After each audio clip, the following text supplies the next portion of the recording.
Jika ada pemain di dunia ini yang layak dihargai 20 juta pounds, maka Bergkamp layak dihargai 100 juta pounds. Itulah yang dikatakan Marco van Basten.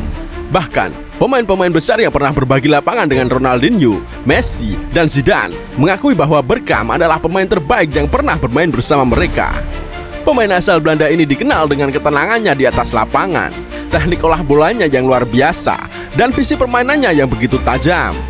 Jadi, inilah kisah Dennis the Iceman Bergkamp, pemain yang selalu tenang bahkan dalam situasi yang paling genting sekalipun. Dennis Bergkamp, golazo. Dennis Nicolas Maria Bergkamp lahir di Amsterdam 10 Mei 1969 dari pasangan Wim dan Tony Bergkamp. Ayahnya memberi nama Dennis karena terinspirasi dari Dennis Law, pemain legendaris Manchester United. Namun, agar nama tersebut diterima sebagai warga negara Belanda, Tony menambahkan huruf N untuk si bungsu sehingga menjadi Dennis. Semasa kecil, Bergkamp dibesarkan di pinggiran kota kelas pekerja dalam sebuah keluarga yang bekerja keras untuk bisa masuk dalam kalangan kaum menengah ke atas. Sebagai kepala keluarga, Tony bekerja sebagai seorang tukang listrik. Selain itu, Tony juga seorang pesepak bola amatir di kompetisi non-elit. Sementara ibunya adalah atlet gimnastik. Pada usia 9 tahun, Bergkamp sudah bergabung dengan klub atletik dan menguasai segala hal, mulai dari lari sprint hingga maraton, lompat jauh, bahkan tolak peluru. Pada usia 11, ia bergabung dengan Akademi Ajax, dan pada usia 12 tahun, Johan Cruyff melihat bakatnya. Cruyff terkesan dengan sentuhan pertama Bergkamp, memutuskan untuk membimbingnya dan mengembangkan Bergkamp menjadi pemain dengan gaya menyerang yang khas. Cruyff mengubah Ajax menjadi tim dengan filosofi total football, memaksa para pemain untuk mengikuti visinya. Cruyff sangat mengagumi Bergkamp, bahkan mengikut sertakannya pada sesi latihan tim utama saat usia 15 tahun dan memaksa Bergkamp bermain di berbagai posisi untuk mengasah kemampuannya. Setelah berbulan-bulan pelatihan intensif, Bergkamp akhirnya debut, namun awal karirnya penuh tantangan. Bergkamp melakoni debut tim senior pada 14 Desember 1986 di bawah pelatih sekaligus idolanya, Johan Cruyff, saat dirinya berusia 17 tahun. Kala itu, Ajax menghadapi klub lokal Belanda lainnya, Roda JC, dengan kemenangan 2-0. Bergkamp baru mencetak gol perdana untuk Ajax senior ketika melawan HFC Haarlem pada tahun 1987. Di laga itu, Ajax menang dengan skor 6-0. Pada Maret 1987, meskipun tengah menghadapi ujian di sekolahnya, Bergkamp dipanggil untuk pertandingan penting melawan Malmo. Meskipun sulit, Bergkamp tetap berusaha hadir dan menempuh perjalanan panjang untuk mencapai stadion. Meskipun Ajax kalah 0-1 dari Malmo, pelatih tetap memasukkan Bergkamp di leg kedua, dan meski tampil gugup, ia berhasil mengobrak-abrik pertahanan lawan. Ajax kala itu menang dengan skor 3-1 dan meraih trofi UEFA Cup Winner. 8 bulan kemudian, tepatnya 4 Januari 1988, Cruyff pergi. Sebanyak 6 pelatih datang dan pergi dalam waktu 3 tahun. Salah satu pelatih, Kurt Linder, bahkan mengirim Bergkamp kembali ke akademi karena merasa pemain seperti Bergkamp tak berguna untuk taktiknya. Untuknya, pelatih akademi saat itu, Louis van Gaal, melihat potensi Bergkamp dan menempatkannya di posisi shadow striker yang kemudian dikenal sebagai false nine. Peran ini terbukti sangat efektif. Setelah 81 hari, Linder akhirnya dipecat dan Van Gaal yang dipromosikan menjadi pelatih utama pada tahun 1991 membawa Bergkamp bersamanya dan menempatkannya dalam peran yang sama. Dalam 13 pertandingan, Bergkamp mencetak 13 gol, mengubah jalannya musim dan membalikkan keadaan tim. Padahal pelatih Ajax sebelum Van Gaal, Leon Binhacker, terus-menerus menempatkan Bergkamp di bangku cadangan, bahkan tak memanggilnya ke Piala Dunia 1990. Kala itu, selain melatih Ajax, Binhacker juga melatih tim nasional Belanda. Hal ini sungguh menyakitkan bagi Bergkamp. Namun setelah liburan musim panas 1990, Binhacker menyadari perubahan besar pada Bergkamp yang kini tampil penuh percaya diri dan siap membuktikan kemampuannya. Bergkamp membuka musim itu dengan 6 gol dalam 6 pertandingan, dan kemudian pada 26 September 1990, Dennis Bergkamp mencatatkan debutnya bersama timnas Belanda dalam pertandingan persahabatan melawan timnas Italia. Pada pertandingan itu, Belanda harus menerima kekalahan dari tim Pisa dengan skor 1-0. Setelah itu, ia dipanggil untuk kualifikasi Piala Eropa, mencetak gol hanya 7 menit setelah pertandingan melawan Yunani dimulai. Ia kembali mencetak gol melawan juara bertahan PSV dan melanjutkan performa luar biasa dengan mencetak 10 gol dalam 9 pertandingan. Sebelum musim berakhir, ia tidak hanya mencetak 2 kali lipat gol dibandingkan pemain lain di tim, tetapi juga menempatkan namanya di puncak daftar pencetak gol menyamai Romario. Itu adalah musim yang luar biasa. Namun, kejayaan Bergkamp tak berhenti sampai di situ. Ketika Ben Hacker akhirnya meninggalkan tim, Van Gaal mengambil alih. Pada musim 1992, Bergkamp memulai tahun dengan mencetak 10 gol dalam 7 pertandingan pertama. Meskipun performanya spektakuler, itu bukanlah musim di mana ia akhirnya membawa Ajax meraih gelar Liga. Sebaliknya, ia lebih fokus pada UEFA Cup. Pada pertandingan pertama, ia membuka skor dengan tendangan bebas dari jarak hampir 36 meter. Di UEFA Cup, Bergkamp tampil cemerlang. Bergkamp juga mencetak 2 gol di leg pertama babak 16 besar dan menambahkan 1 gol lagi serta assist lainnya di perempat final. Namun, performanya semakin cemerlang saat semifinal, di mana ia memberikan umpan silang untuk gol kedua mereka, lalu memberi assist menit terakhir yang mengunci kemenangan di leg pertama. Pada leg kedua, ia mencetak satu-satunya gol untuk Ajax, menepis ancaman Genoa yang hampir berhasil membalikkan keadaan. Di final UEFA Cup, Ajax bertemu Torino. Meskipun ia absen di leg kedua karena sakit demam, Ajax menang dengan agregat 2-2 berkat aturan gol tandang. Saat Van Gaal memegang mikrofon selama perayaan dan bertanya kepada publik siapa yang harus mendapatkan ucapan terima kasih atas kemenangan tersebut, hanya satu nama yang terdengar, Dennis Bergkamp. Bergkamp meraih puncak karirnya dengan mencetak 26 gol di Liga, menutup tahun tersebut sebagai pencetak gol terbanyak Eredivisie untuk ketiga kali berturut-turut. Ia juga dinobatkan sebagai pemain sepak bola Belanda terbaik untuk kedua kalinya. Ini menandakan bahwa Bergkamp telah mengamankan tempatnya di Piala Eropa 1992. Ia pun menjadi top skor turnamen, mencetak gol di setiap pertandingan kecuali saat mereka bermain imbang 0-0 melawan Uni Soviet. Namun, meski tampil cemerlang, Belanda harus tersingkir lewat adu penalti saat melawan Denmark, hanya selangkah dari final. Ketika ditanya bagaimana rasanya menjadi pencetak gol terbanyak di Piala Eropa pertamanya dengan sikap yang sangat rendah hati, Bergkamp menjawab, "Saya hanya melakukan pekerjaan saya." Pada akhir tahun itu, ia menempati posisi ketiga dalam perolehan Ballon d'Or. Saat itu, seluruh Eropa mengincar dirinya, dengan Real Madrid dan AC Milan memimpin perebutan tanda tangannya. Selama Van Gaal berusaha meyakinkan Bergkamp agar tidak membiarkan saga transfernya mengganggu fokus mereka dalam perebutan gelar. Semua terjadi hanya 36 jam sebelum pertandingan besar mereka melawan PSV. Bergkamp akhirnya sepakat untuk pindah ke Inter Milan. Meskipun dalam pertandingan itu, ia masih berhasil memanfaatkan umpan sepanjang 45 meter, menggiring bola melewati kiper, dan mencetak gol satu-satunya bagi Ajax meskipun mereka kalah dan harus puas di tempat kedua. Keesokan harinya, ia mengumumkan kepindahannya ke Inter Milan, menjadi pemain Belanda termahal dalam sejarah dengan mahar 9,7 juta euro. Ini memicu perseteruan lucu dengan Louis van Gaal yang terus-menerus mengganti Bergkamp saat pertandingan meskipun sang pemain terus mencetak gol-gol indah yang tidak terlupakan. Bergkamp tak hanya membawa Ajax meraih gelar juara ke NVB Cup, mencetak gol di perempat final, semifinal, dan final, tetapi ia akhirnya dinobatkan sebagai pemain terbaik tahun ini untuk kedua kalinya berturut-turut. Namun satu hal yang pasti adalah bahwa ia seharusnya mendengarkan Van Gaal. Ketika Bergkamp tiba di Milan dan memulai debutnya di 29 Agustus 1993, ia begitu percaya diri hingga ketika ia berkeliling di rumah barunya dan melihat Ferrari sang pemilik yang belum dipindahkan dari garasi, ia bertaruh bahwa jika dirinya bisa mencetak 20 gol Liga, sang pemilik akan memberikan mobilnya kepada Bergkamp. Dan setahun kemudian, ia hanya mencetak 8 gol dan Inter Milan pun hanya finish 1 poin di atas zona degradasi. Bergkamp mengkritik manajemen yang tidak memenuhi janji untuk memainkan sepak bola yang lebih menyerang dan juga mengeluhkan rekan satu timnya, Ruben Sosa, yang menurutnya dengan sengaja menghambat performanya karena rasa cemburu.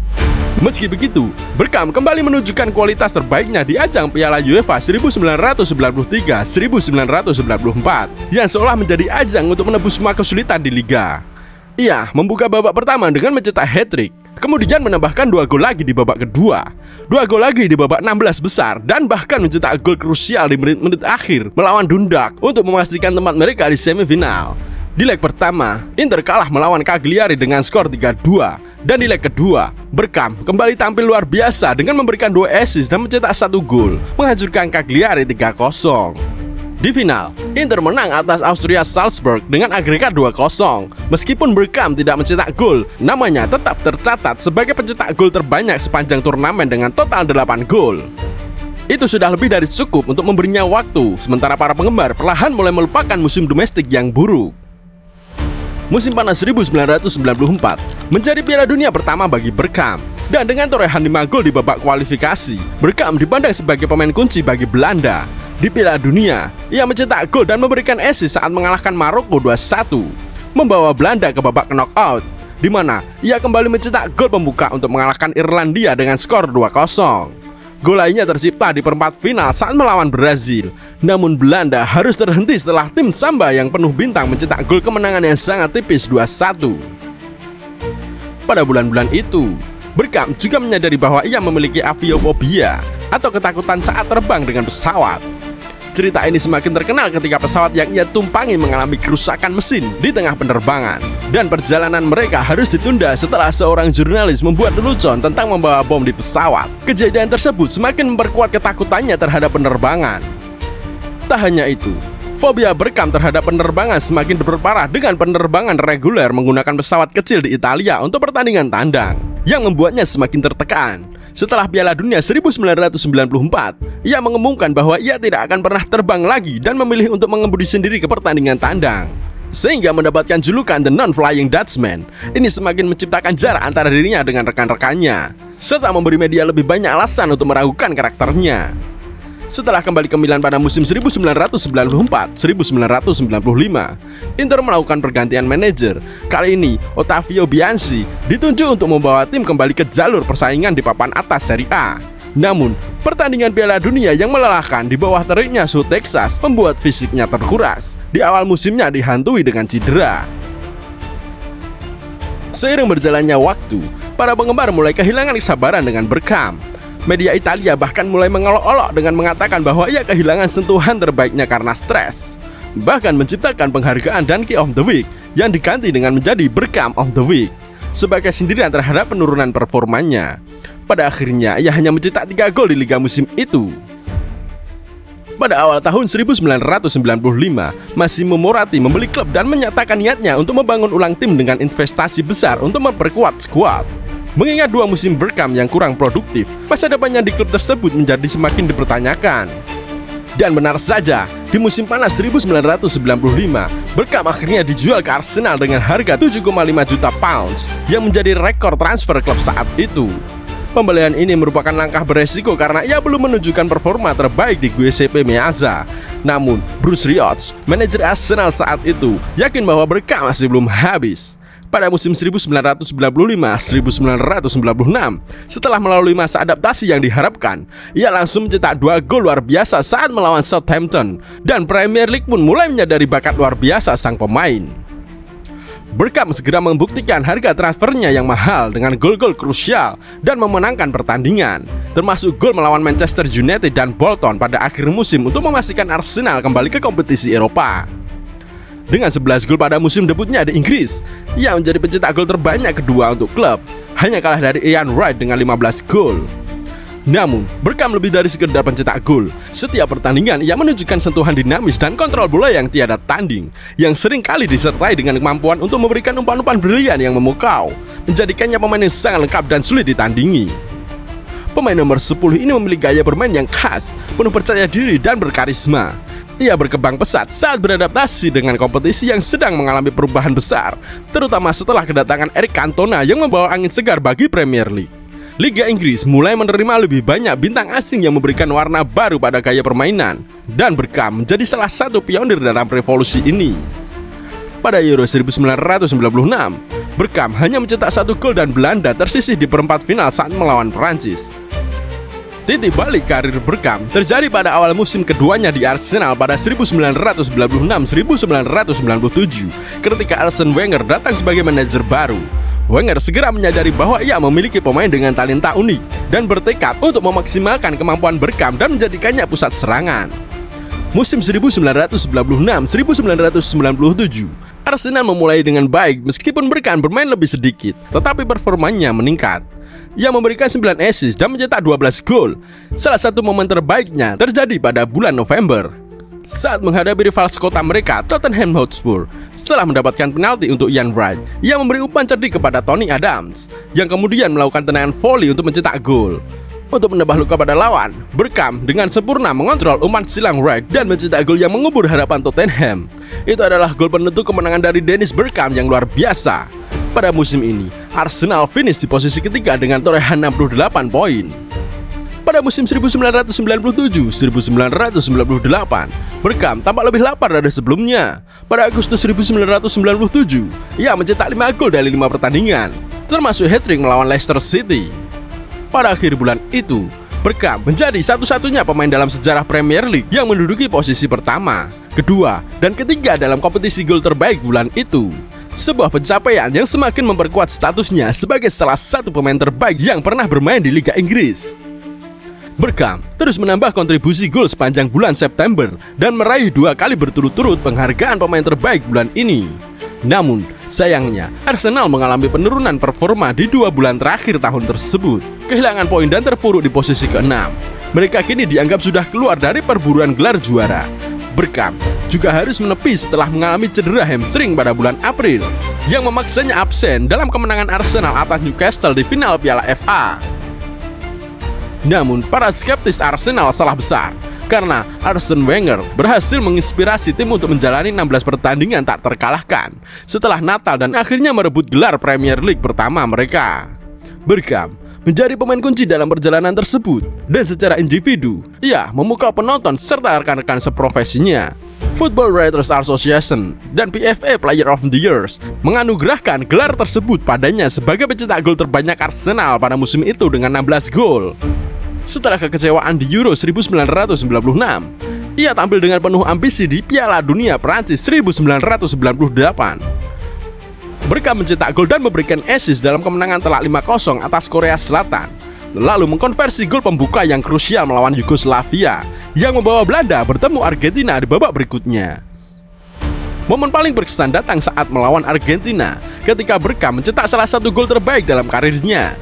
Pada detik-detik terakhir pertandingan, bola panjang Frank de Boer sejauh 54 meter diterima dengan sempurna oleh Bergkamp yang kemudian mengontrol bola dengan luar biasa, melewati kaki Roberto Ayala dan melepaskan tendangan ke sudut atas gawang yang tidak terjangkau. Gol ini bukan hanya memastikan kemenangan Belanda, tetapi juga mencatatkan gol ke-36 Bergkamp untuk tim nasional yang memecahkan rekor Wes Wilkes setelah 30 tahun sebagai pencetak gol terbanyak sepanjang masa Belanda.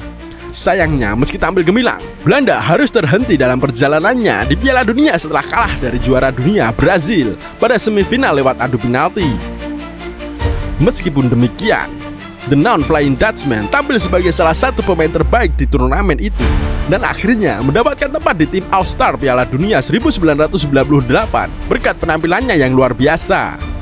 Namun, meskipun sukses individu Bergkamp tetap gemilang, Arsenal harus melewati beberapa musim yang frustasi dengan mereka finish sebagai runner-up dalam 2 musim berturut-turut, yakni pada musim 1998-1999 dan musim 1999-2000. Hasilnya hanya 2 Community Shield yang menjadi penghargaan mereka dalam periode tersebut. Dengan Nicolas Anelka yang muncul sebagai pemain muda berbakat pada 1998, Bergkamp akhirnya bisa lebih fokus pada menciptakan peluang dan assist. Bahkan, untuk pertama kalinya sejak bergabung dengan Arsenal, ia lebih banyak mencetak assist dibandingkan gol. Dengan pengalaman bertahun-tahun di Premier League, pemahaman taktis Bergkamp tentang permainan Inggris membantu pemain seperti Freddie Ljungberg dan Robert Pires menemukan tempat mereka di klub. Untuk tahun kedua berturut-turut, ia berhasil mencapai 2 digit di Liga dalam kategori gol dan assist. Pada musim panas 1999, Arsene Wenger menyambut kembali mantan anak asuhnya, Thierry Henry, yang dibeli dari Juventus. Bergkamp yang sebelumnya bermain sebagai winger kiri kini diposisikan kembali sebagai penyerang tengah setelah Henry beradaptasi dengan posisinya yang baru sebagai striker utama. Chemistry antara keduanya mulai terbentuk, menciptakan serangan yang mematikan dan membuat Arsenal menjadi tim yang sangat sulit untuk dikalahkan. Dan pergerakan yang memukau Thierry Henry membuat lebih mudah bagi Dennis Bergkamp untuk memberikan umpan-umpan tajam ke arah striker tersebut. Setelah Belanda tersingkir dari Euro 2000 sebagai tuan rumah dan favorit juara, Bergkamp memutuskan untuk pensiun dari tim nasional dan lebih fokus pada karirnya di Arsenal. Pada saat itu, ia telah mencetak 37 gol, menjadikannya pencetak gol terbanyak sepanjang masa bagi Belanda. sebuah rekor yang akhirnya dipecahkan oleh Patrick Kluivert pada tahun 2003. Hingga 2024, Bergkamp tercatat sebagai pencetak gol kelima terbanyak sepanjang sejarah Belanda. Ketika Sylvain Wiltord bergabung untuk menjadi partner Bergkamp di lini serang, waktu bermain Bergkamp sedikit berkurang. Namun, Bergkamp dengan tegas menepis rumor tentang kemungkinan transfernya pada musim dingin tahun 2000 dengan memperpanjang kontraknya di Arsenal. Meskipun Arsenal gagal dalam beberapa pertandingan besar melawan Manchester United pada musim tersebut, yang kembali terjadi pada bulan Mei setelah kekalahan di final Piala FA, Arsene Wenger memutuskan untuk mengembalikan Bergkamp ke starting 11 reguler, dengan Wiltord dipindahkan ke posisi sayap kanan untuk sebagian besar musim itu. Pada musim 2001-2002, ketika menginjak usia 30 tahun, tampaknya karir Bergkamp di level tertinggi akan segera berakhir. Namun yang terjadi justru sebaliknya. Golden Age Arsenal dimulai, di mana Bergkamp menjadi pemain kunci di jantung tim. Thierry Henry berada dalam puncak performanya tahun 2001, dan keyakinan mengalir di tubuh skuad Wenger yang siap untuk akhirnya meraih kembali trofi yang telah lama mereka incar setelah gagal selama 3 musim berturut-turut. Bergkamp mencetak 2 gol dalam pertandingan pembukaan mereka melawan Middlesbrough, menandai dimulainya tahun luar biasa bagi The Gunners. Meskipun sempat mengalami paceklik gol, Bergkamp tetap menjadi bagian penting dalam kesuksesan Arsenal musim itu.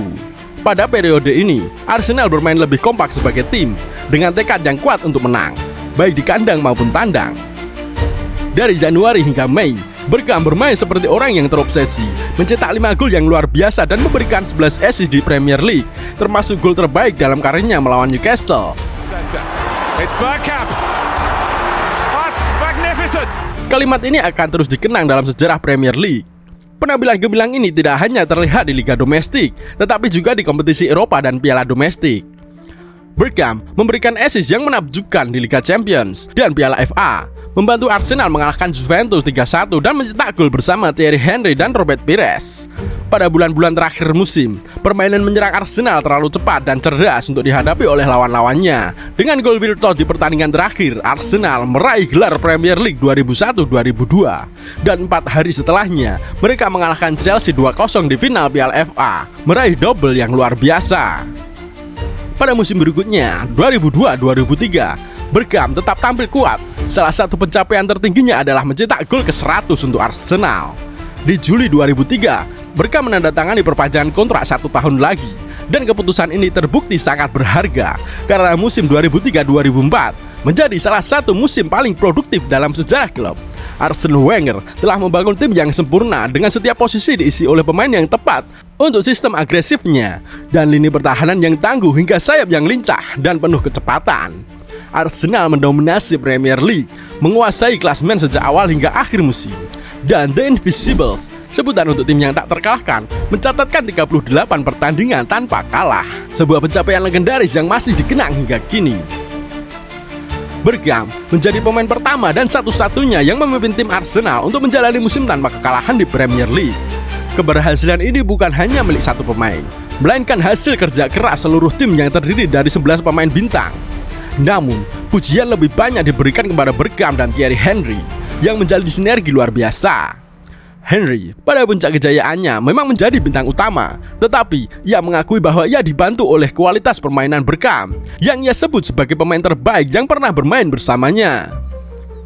Rekor 49 pertandingan tak terkalahkan yang mereka raih selama musim itu menjadikan tim ini salah satu yang terbaik dalam sejarah Liga Inggris. Meskipun begitu, Dennis Bergkamp telah tampil gemilang di usia pertengahan 30-an, memberikan penampilan man of the match yang konsisten hingga musim 2004-2005, di mana ia memberikan 12 assist. Namun, meskipun tampil cemerlang, Arsenal gagal mempertahankan gelar Liga mereka. Meskipun Piala FA berhasil mereka raih untuk keempat kalinya selama masa kepemimpinan Bergkamp, menjadi gelar terakhir yang ia menangkan sebagai pemain.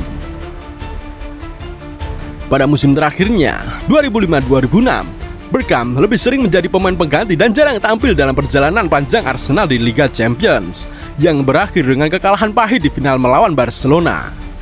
Pada pertandingan tersebut, ia hanya duduk di bangku cadangan, menyaksikan Barcelona meraih Piala Eropa kedua mereka. Hal ini membuat Bergkamp merenung tentang satu-satunya gelar klub yang belum pernah ia raih semasa hidupnya.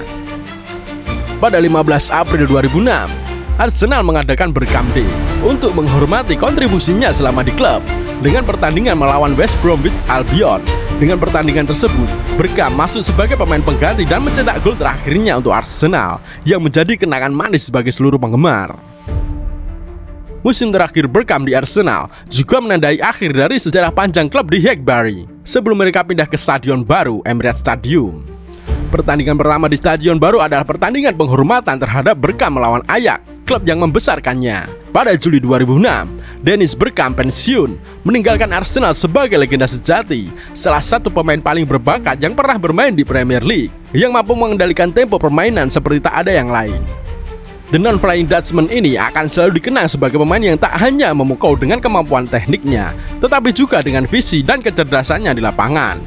Pada 2006, setelah pensiun, klub mendirikan patung Bergkamp di luar Emirates Stadium, menghormati kontribusinya yang luar biasa terhadap klub dan sepak bola secara keseluruhan. Sekian pembahasan kali ini. Tekan tombol like jika kalian fans Dennis Bergkamp. Terima kasih sudah menonton dan sampai jumpa di video selanjutnya.